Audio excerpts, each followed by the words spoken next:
अगर मेरे को काइनेटिक और पोटेंशियल एनर्जी दी है, एसएचएम में टोटल एनर्जी का फॉर्मूला क्या होता है? Half M omega square A square.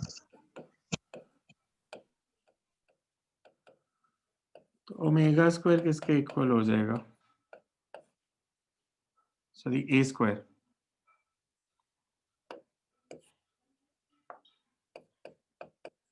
A square is equals to 2e by m a square, sorry omega square. Sir ये बी ऑप्शन क्या है, वो दिख नहीं रहा अभी। 0.06। यही है। मैं इसको ऐसे लिख सकता हूँ,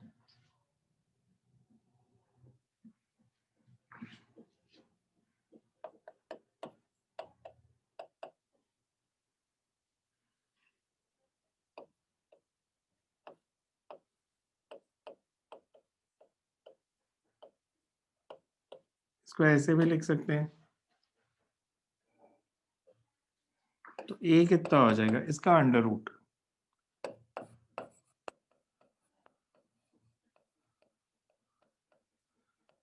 हमें फ्रीक्वेंसी दी है 25 बाय पाई। टोटल एनर्जी हमारे को पता है 0.9 और मास है 0.2। सो पाई कैंसिल 1/50, ये हो जाएगा 10 10 into 0.99 एंड 9 का अंडर रूट 3।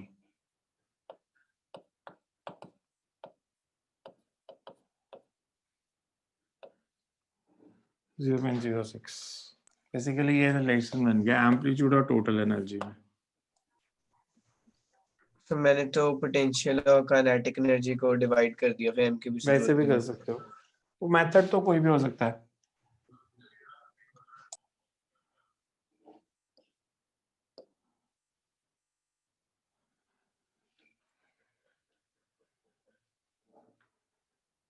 ये तो सेम क्वेश्चन। अच्छा, इट्स काइनेटिक एनर्जी। इसमें दिया है acceleration time graph minus cos का। काइनेटिक एनर्जी और टाइम का ग्राफ बताना है। एक्सेलरेशन टाइम माइनस कॉस दिया है।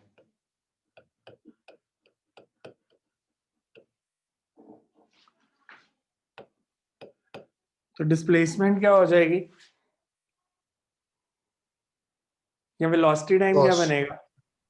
डिस्प्लेसमेंट हो जाएगी cos, velocity minus sine. Minus sine. And kinetic energies तो साइन स्क्वायर ओमेगा टी का ग्राफ कौन सा इनमें से? ये किसका ग्राफ है? This cos square omega t. This will be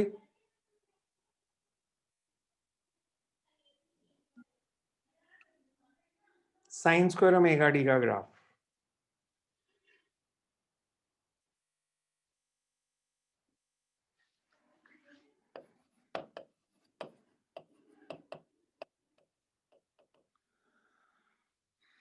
कैसा बनेगा? सर सेकंड और फोर्थ में फर्क क्या है? टाइम का। सेकेंड में यहाँ पे t/2 दिया है, सॉरी सेकेंड में, और फोर्थ में यहाँ t/4 दिया है। तो कौन सा बनाऊं मैं? t/4 और t/4 वाला।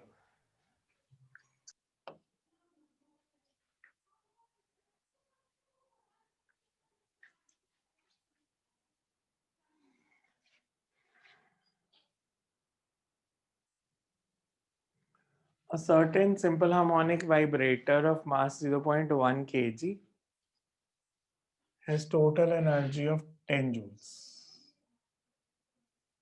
Displacement from mean position is 1 when its kinetic and potential energies are equal. Y is equal to 1 पे काइनेटिक और पोटेंशियल एनर्जी इक्वल है, तो हमने एम्पलीट्यूड बताना है और फ्रीक्वेंसी बतानी है। इजी करो इसको। टोटल एनर्जी 10 है, जब y की वैल्यू 1 है तो काइनेटिक और पोटेंशियल इक्वल है। सबसे पहले ये निकाल लो और फिर इसको याद भी रख लो रिजल्ट को कि काइनेटिक और पोटेंशियल एनर्जी इक्वल कब होते हैं। काइनेटिक एनर्जी का फॉर्मूला एंड पोटेंशियल एनर्जीज,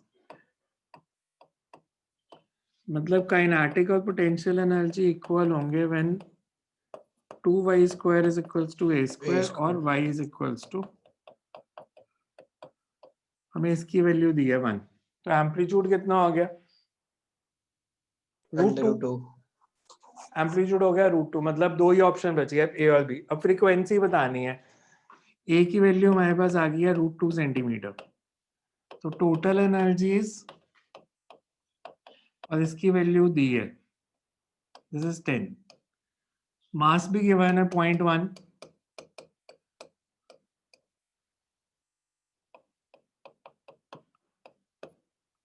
तो omega square is 100, omega is 10, 2 pi f is 10, तो f is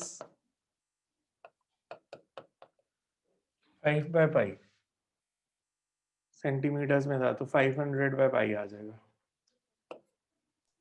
सर थोड़ा जूम करना 1 मिनट। क्वेश्चन, यस सर ठीक है।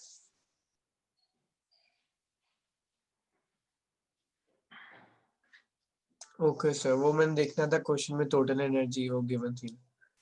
हाँ टोटल मास भी गिवन था, टोटल एनर्जी गिवन थी और y दिया था कि y इज इक्वल टू 1 पे काइनेटिक और पोटेंशियल एनर्जी इक्वल है।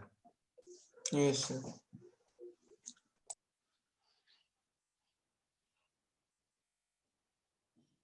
ये तो फ्री के नंबर, दो स्प्रिंग है, दोनों का स्प्रिंग कांस्टेंट K1 है,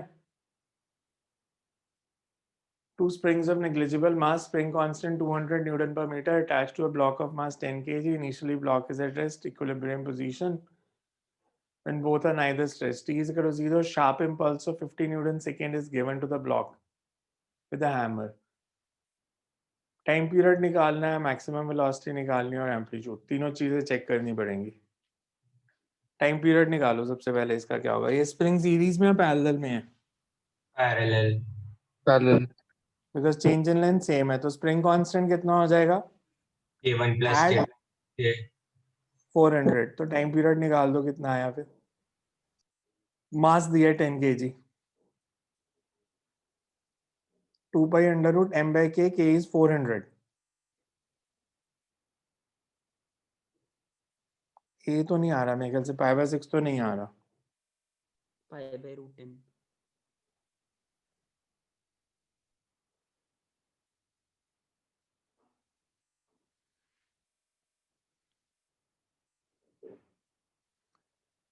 इम्पल्स दिया हमने 50, इम्पल्स क्या होता है, मोमेंटम, मास 10 kg है तो वेलोसिटी कितनी दी है 5, तो अगर मीन पोजीशन पे वेलोसिटी 5 है तो एम्पलीट्यूड ऑफ ऑसिलेशन कितना होगा, बी पार्ट गलत हो गया, maximum velocity is 10, no, maximum velocity is 5, because अगर इम्पल्स 50 न्यूटन सेकेंड है that means mv is 50 newton, तो इनिशियल वेलोसिटी जो है 5 मीटर पर सेकेंड आ रही है, वही मैक्सिमम है। सी पार्ट गलत है, डेटा इज इनसफिशिएंट, मतलब आंसर तो डी बनेगा, बस एक बार चेक कर लो उसको।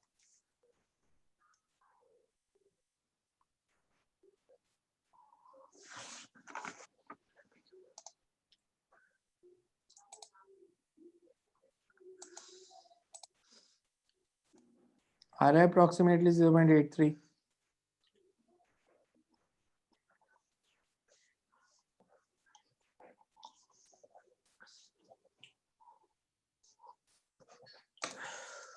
Because amplitude is we maximum by omega.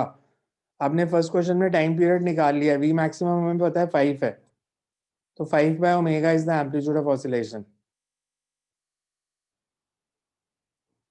5 by omega is the amplitude of oscillation.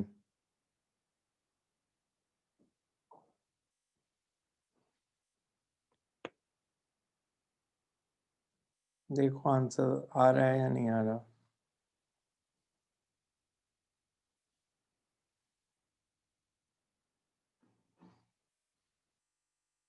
Assignment में कितने क्वेश्चन कर लिए अभी अगर शुरू किया है तो?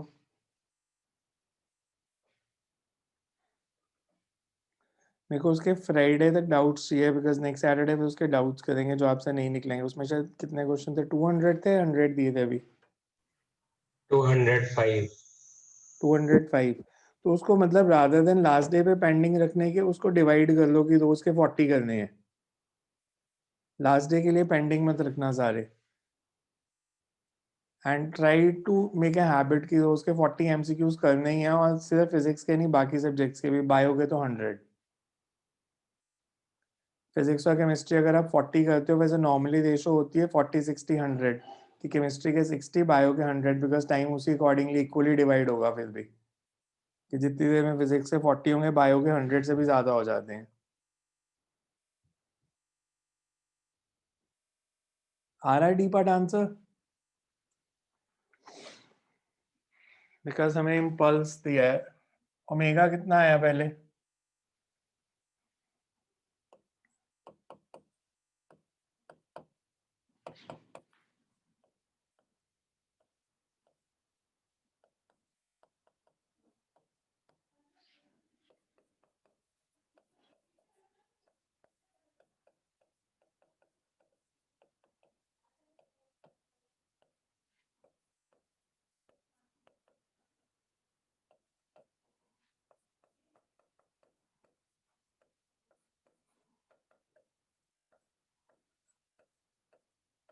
ये आ जाएगी वैल्यू अप्रोक्सीमेटली √83। एग्जैक्ट नहीं भी आएगी तो बिकॉज बाकी तीनों ऑप्शन गलत हैं, तो यही ऑप्शन बनेंगे।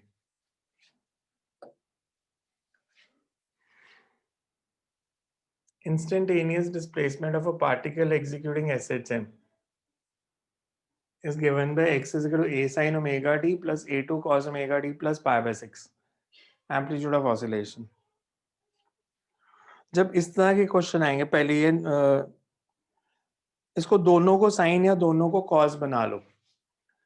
a1 sin omega t plus a2 cos omega t plus pi by 6। मैं इसको ऐसे लिख सकता हूँ, sin 90 प्लस थीटा क्या होता है?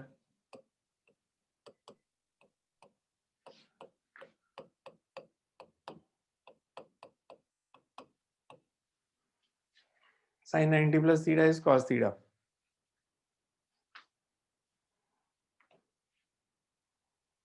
अब अगर मैं आपसे पूछूं इन दोनों में फेज डिफरेंस कितना है,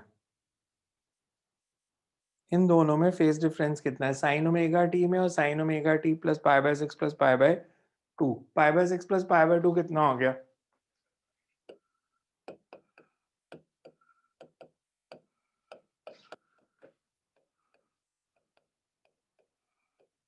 (120°)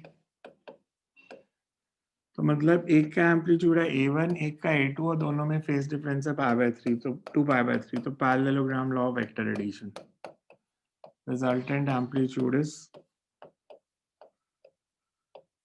cos 120 की वैल्यू,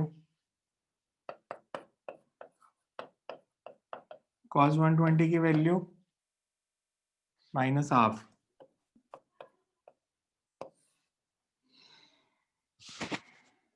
वैल्यू छोड़ दी cos pi by 3, so it will be d part।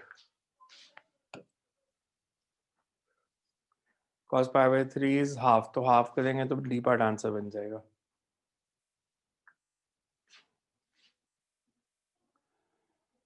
ये टाइम लेगा, चलो इसको बाद में करते हैं because it's a complex diagram. इतने क्वेश्चन करके देखो पहले, ये पूरी फाइल सेंड कर दूंगा, इसमें टोटल क्वेश्चन थे अभी हमने 19 किए हैं।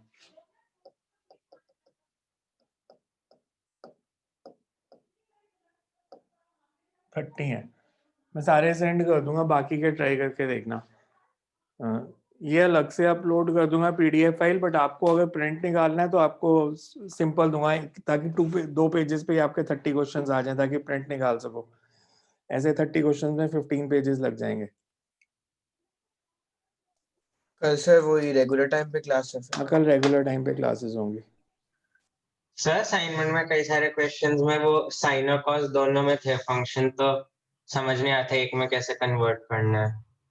आपको ट्रिग्नोमेट्री थोड़ी सी सीखनी पड़ेगी, मतलब इतनी तो मेडिकल वालों को सीखनी पड़ेगी कि साइन 90 प्लस थीटा क्या होता है, कॉस 90 प्लस थीटा क्या होता है, sine 90 minus theta, cos 90 minus theta. Sir थोड़ा बहुत तो ये तो पता है, लेकिन तब भी वो थोड़ा कंफ्यूजन हो रहा था उनमें। देखते हैं फिर जो क्वेश्चन होंगे डाउट्स में ले आओ, कोई प्रॉब्लम नहीं है। मतलब आपको, बिकॉज एक बार जब हम प्रैक्टिस करेंगे ना, इसका पर्पस ही यही होता है कि हमने बेसिक कंसेप्ट तो कर लिए सारे, अब इनका फायदा ये होता है कि हमको अप्लाई कैसे करना है हमने इसको डिफरेंट सिचुएशंस में, कि मैं ऐसा थ्योरेटिकली कुछ नया नहीं करा रहा, पर फिर भी ये क्वेश्चन नए टाइप के हैं, तो कुछ होंगे जो असाइनमेंट में तो आपको 50% ऐसे मिलेंगे जो फर्स्ट टाइम में निकल जाएंगे, मेरे को कोई इशू नहीं है अगर आप बाकी के 50% डाउट्स में भी ले आओ तो, बट मेरे को जो भी डाउट्स हैं वो try to send it to me by Friday morning, कोशिश करके एटलीस्ट फर्स्ट 150 क्वेश्चंस के, बिकॉज फिर मैं उसकी पीडीएफ फाइल इस तरह की बना सकता हूँ, नहीं तो मेरे को हर क्वेश्चन डिक्टेट करना पड़ेगा या लिखाना पड़ेगा, तो इसलिए मेरे को पहले सेंड कर दोगे तो मैं उसकी पीडीएफ बना लूंगा डाउट्स की। एक्सक्यूज मी सर, हाँ जी, सर कंपटीशन क्लास के यही टाइमिंग्स ठीक है, सैटरडे संडे 6:30 to 8:30? अगर किसी को प्रॉब्लम नहीं है तो मेरे को कोई इशू नहीं है सैटरडे संडे। Okay sir. तो एक बार रेगुलर खत्म हो जाए फिर आराम से डिसाइड कर लेंगे, फिर सैटरडे संडे नहीं रखेंगे हम क्लास, वैसे भी हफ्ते में ओके 3 दिन रखेंगे 2 आवर्स की क्लास, वो 3 दिन कौन से रखने हैं वो फिक्स कर लेंगे एक बार रेगुलर खत्म हो जाएगा तो, बिकॉज कंसेक्यूटिव डेज पे नहीं रखेंगे ताकि आपके पास टाइम हो, एक दिन क्लास लग रही है नेक्स्ट डे आपके पास अपना पढ़ने का टाइम हो, तो मे बी होगी क्लास 1.5 to 2 आवर्स की, पर हफ्ते में 3 दिन हुआ करेगी, और टेस्ट तो आप किसी भी टाइम दे सकते हो, वो संडे को रख देंगे पूरा दिन, संडे को कभी भी टेस्ट दे दो। Okay sir.